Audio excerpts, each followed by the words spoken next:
जो किसान विरोधी पार्टी है, जो मजदूर विरोधी पार्टी है, जो सरकारी कर्मचारी विरोधी पार्टी है, जवान विरोधी पार्टी है, महिला विरोधी पार्टी है, हर वर्ग आज निराश है। जिस प्रकार से इन्होंने डंडे से बात की, गोली का राज कर दिया, कानून का राज खत्म कर दिया, व्यापार धंधे चौपट कर दिए, कर्मचारियों को पुरानी पेंशन दे ही नहीं रही है। आज हर वर्ग चाहता है बदलाव। देश के संविधान को, देश के लोकतंत्र को तबाह करने पे भारतीय जनता पार्टी तुली हुई है। चलते चुनाव के बीच में इतिहास में पहली बार दो मुख्यमंत्रियों को गिरफ्तार किया जा रहा है ताकि उनको चुनाव से दूर रखा जाए। चलते चुनाव के बीच में कांग्रेस पार्टी के खाते सील किए जा रहे हैं और अपने आप को ईमानदारी के ढोल पीटने वाले देश के सबसे बड़े कोयला चोर को यहाँ कैंडिडेट बना रहे हैं, जिसको प्रधानमंत्री ने खुद 1,86,000 करोड़ रुपए का कोयला चोरी का आरोप लगाया। अब कह रहे हैं ये कोयले से कोहिनूर हो गया, अब कह रहे हैं ये चोर से सिपाही हो गया। जनता पूछना चाहती है हकीकत क्या है। क्या इतनी जो FIR उसके ऊपर हुई है ये भारतीय जनता पार्टी ने झूठी करी थी? क्या प्रधानमंत्री ने झूठ बोला था? अगर प्रधानमंत्री ने झूठ नहीं बोला तो फिर एक चोर को यहाँ कैंडिडेट क्यों बनाया? ये दो सवाल हैं, शायद प्रधानमंत्री जी इसका जवाब देंगे। क्षेत्र की जनता पिछले 10 साल के काम को लेकर भी कुछ नाराज है। 10 साल से ये जो उम्मीदवार आया है, जिसका कुरुक्षेत्र की जनता से 25 साल का रिश्ता रहा, 10 साल वो सांसद रहे, 5 साल उनके पिताजी सांसद रहे। पिछले 10 साल में ना तो वो कोरोना में यहाँ पे आए, ना वो बाढ़ के दौरान यहाँ पे आए, ना किसी की शादी में आए, ना किसी के मरने के बाद गोड़ा नवाने आए। तो उसने कुरुक्षेत्र की जनता से नाता तोड़ चुका है। जी, कई जो कैंडिडेट हैं बीजेपी के, उनका विरोध लगातार जनता के बीच जारी हो रहा है। भारतीय जनता पार्टी ने जाति और धर्म का चक्कर चलाना चाहा। सबसे पहले उन्होंने अपना प्रदेश अध्यक्ष बदला, पत्ता फेल हो गया। फिर उन्होंने अपना मुख्यमंत्री और उप मुख्यमंत्री बदला, पत्ता फेल हो गया। फिर उन्होंने कैंडिडेट इनके पास नहीं थे, कांग्रेस से उधार लिए, पत्ते फेल हो गए। अब इनका जब चारों जगह विरोध हो रहा है तो ये कैंडिडेट को बदलना चाहते हैं। जनता ये कह रही है चेहरा बदलने से काम नहीं चलेगा, जनता सरकार बदलना चाहती है और बदली जाएगी। कांग्रेस कब तक प्रत्याशी उतारेगी, उसको लेकर भी माहौल कुछ बदलेगा? कांग्रेस की वर्किंग कमेटी की आज मीटिंग है, देखिए जल्द फैसला होगा। धन्यवाद। मैं तो सिर्फ एक ही बात कहना चाहता हूँ कि जब बीजेपी की सरकार नहीं आई थी, मोदी साहब की सरकार नहीं आई थी, तो लोगों के बीच में जाकर के तरह तरह के वायदे किए थे, जिनमें सबसे नंबर 1 वायदा किया था भी 15-15 लाख रुपए खाते में आ जाएंगे।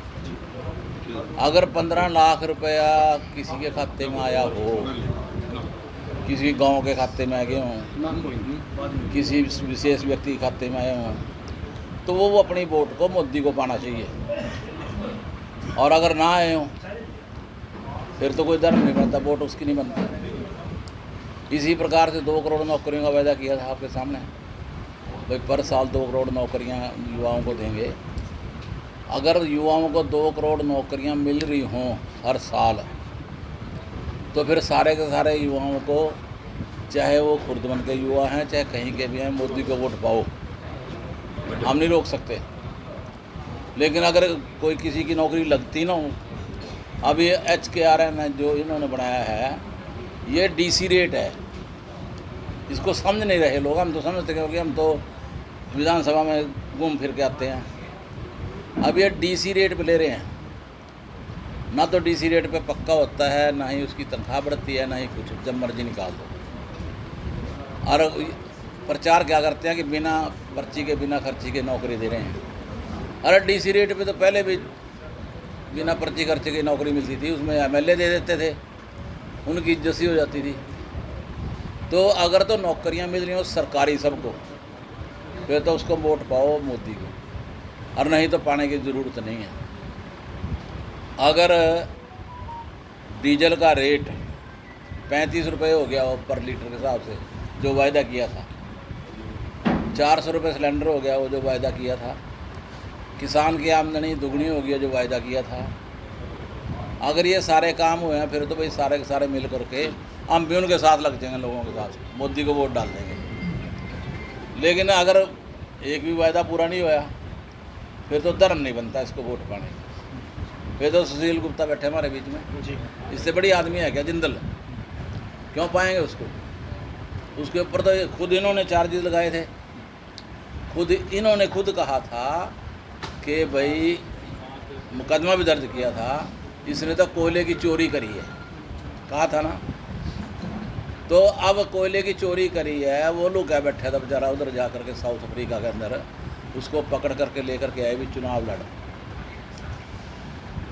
लड़, नहीं लड़ेगा तो अंदर भेजेंगे।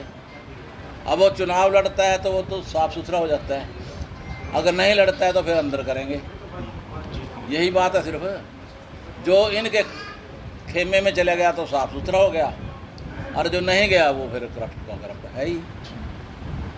अब आज की डेट के अंदर जैसे कि गुप्ता जी अभी कह रहे थे, ये भारतीय जनता पार्टी वाले इतने मायूस हो चुके हैं, लोग इनके पीछे पीछे घूम रहे हैं डंडे लेकर के, और ईंटें बरसा रहे हैं इनके ऊपर, रोड़े बरसा रहे हैं।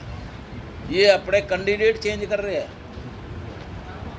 अब इन्होंने, आपको पता है, सरसा से कैंडिडेट चेंज कर दिया, तंवर साहब को चेंज कर दिया इन्होंने, हिसार से चेंज कर दिया इन्होंने। उसको टिकट दिया था रणजीत चौटाला को, उसको टिकट ले लिया वापस, रोहतक से ले लिया वापस, सोनीपत से ले लिया वापस।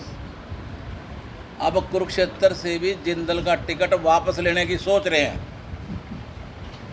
मैं आपको बताऊं बात, यहाँ से भी, हाँ जी, यहाँ से भी टिकट वापस लेने की सोच रहे हैं। और मुझे ऐसा लगता है कि टिकट ये जिंदल का भी वापस ले लेंगे, किसी और को देंगे। इतना डर है इनको सुशील गुप्ता का। फिर माहौल बदलेगा जी? कोई माहौल बिगड़ेगा, और इनके दिमाग में है ना बदल जाएगा माहौल बदल जाएगा। क्या आपको लगता है कि बदल जाएगा और बिगड़ जाएगा? अब ये जो सोच रहे हैं कि टिकट बदल करके हम जीत जाएंगे, एक तजर्बा इन्होंने ऊपर किया था पिछली बार जब ये एमएलए के चुनाव थे, किसी एमपी को एमएलए का टिकट पकड़ा दिया, ये कर दिया, वो कर दिया। अब वो नहीं चलेगी यहाँ। विधायक जी, माहौल क्यों बदल रहा है, कारण क्या माना? देखो, माहौल तो इसलिए एकदम से बदला है, ये 3-4 दिन के अंदर अंदर बदला है।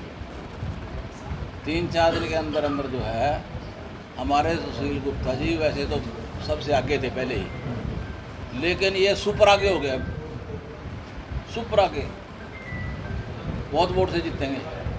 और ये जो माहौल चेंज हुआ है, ये इसलिए चेंज हुआ है कि चाहे किसान है, मजदूर है, दिहाड़ीदार है, कोई कर्मचारी है, सब के सब भारतीय जनता पार्टी को बदलने की बात लेकर के मन में लिए बैठे थे, बोल नहीं रहे थे। लगता गुप्ता जी, माहौल अगर रिकॉर्ड जो है वो बनाएंगे, इंडिया की बात करें या हरियाणा की बात करें, रिकॉर्ड बना सकते हैं। रिकॉर्ड बनाएंगे, रिकॉर्ड बनाएंगे। अब मैं बताऊं बात, हर एक आदमी अपने मन में लेके बैठा था कि वे इनको बदलना है, लेकिन बोल नहीं रहे थे। अब चुनाव आ गया, भाई मोदी तो कुछ बिगाड़ नहीं सकता, अब सारे बोल रहे हैं, खुल के समर्थन मिल रहा है। अब सारे बोल रहे हैं, अब खुल के समर्थन दे रहे हैं। तो इसलिए ये तो कह रहे हैं 6-7 सीटें आएंगी, हमारे वाले भी सोच रहे हैं, पर मैं कह रहा हूँ कि ऐसा माहौल बदलता जा रहा है कि 10 की 10 सीट ना जाए, 10 की 10 सीट ना जाए। तो ये तस्वीरें आप देख सकते हैं लोकसभा के जो प्रभारी हैं, जो